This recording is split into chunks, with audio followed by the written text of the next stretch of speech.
Hi everyone, welcome again to another tutorial on iExcel Core. In this video we're going to learn how to create an estimate, also known as a quotation. This is a formal document that we send to a client before it's turned into an invoice once the client has accepted it. An estimate in iExcel Core is a document you send to your customer to outline the cost of your product or the services you provide. That once a client now says they're comfortable with the quotation, you can easily convert it to an invoice with one click. You save yourself time and you keep your workflow consistent within iExcel Flow. To navigate to quotes or estimates, we go to sales and you'll have on your left here estimates. All the estimates in a nutshell will have the estimates that are on a draft status. Those have been sent, those that have expired, been declined or accepted, you're able to see them from the top in a nutshell.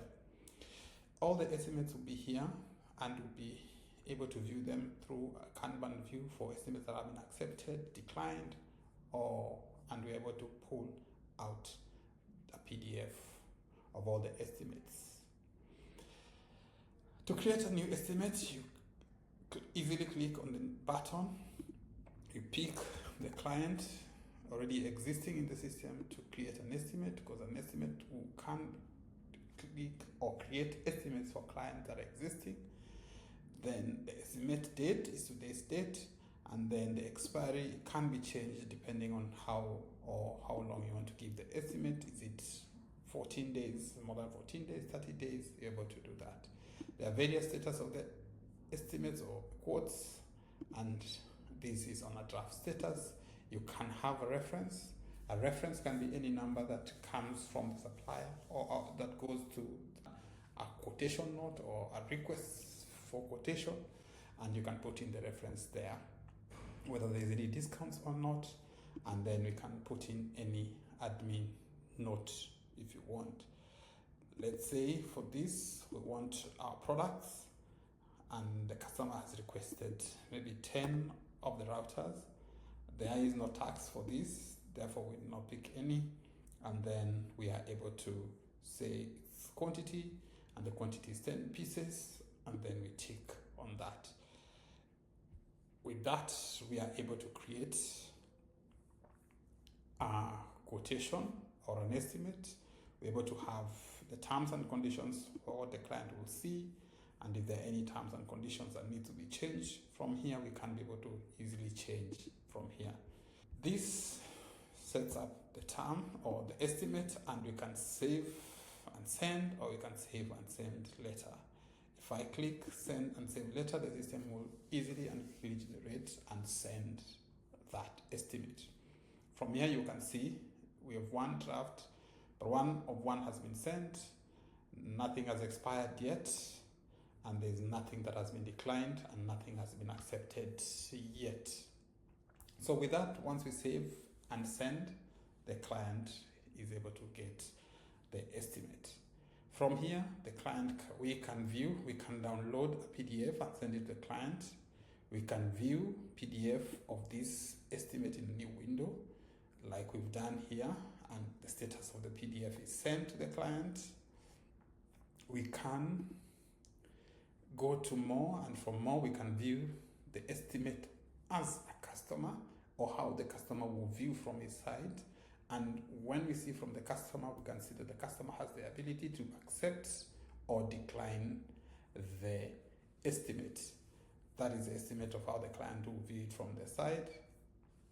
And from this, we're able to track whether there are tasks that are assigned to that estimate, the activity log of what has happened, we created and it was sent, who sent it, and then if there are reminders for us to be set, for us to remind the client about the estimate, we can put them there, and then emails for anyone to review can be here.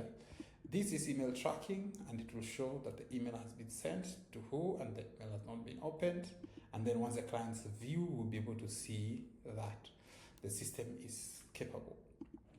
The client has approved, we can view the customer, we can send a reminder to the client, but the system normally sends automatically reminders. We can convert these to a project. We can mark it as expired, declined, accepted, or we can even delete this estimate.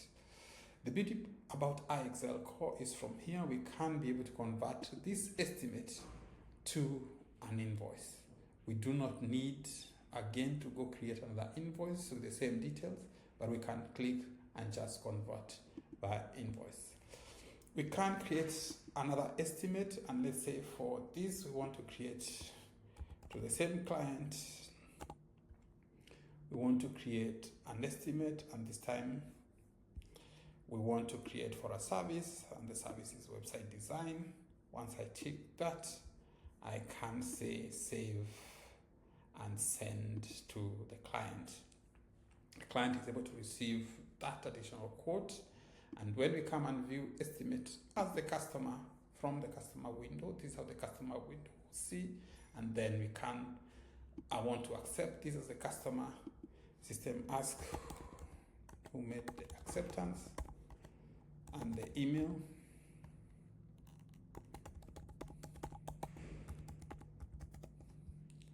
I can write a signature of my acceptance, and then by signing on that I say I'm bound, and then I say sign, and that marks a valid accepted estimate. When we look at our estimates, they've all been sent, and I refresh for purposes of seeing what has happened. Our invoice has been accepted. We can, just by doing that, convert this estimate into an invoice and click invoice to be converted. That's how easy it is. The details of the clients that signed are picked up for us, the email and the IP address of the machine that signed, and we can see the full documentation from the client. We can view the PDF document, excuse me, and the signature and the details of the client that approved the estimate. That's in a nutshell how we create or how we develop an estimate in iExcel Core. In our next video, we're going to see how to create invoices. Thank you. Let's continue running our business the smart way with iExcel.